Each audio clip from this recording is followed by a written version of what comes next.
Sen tushunish kerak, Sovetlar keldida bizda sotsializm qurish olmadi. Chunki talab ham yo'q edi unga. Yo'q, talab bor. Qarang. Bizda 27-yil 1927-yilda hujum harakati boshlandi, ayollarni ozod qilish, zamonaviy qilish.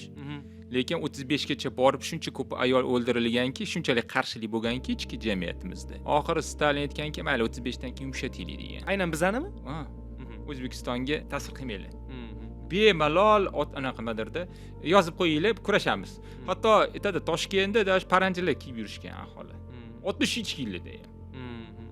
Kurash buni ko'rsatilmagan, prosta kurashishimiz kerak, bu narsa qilishimiz kerak. Ya'ni 35-yildan keyin bu yerda zamonaviylashtirish bor-ku, madaniy rivojlantirishni zamonli to'xtatib qo'ygan.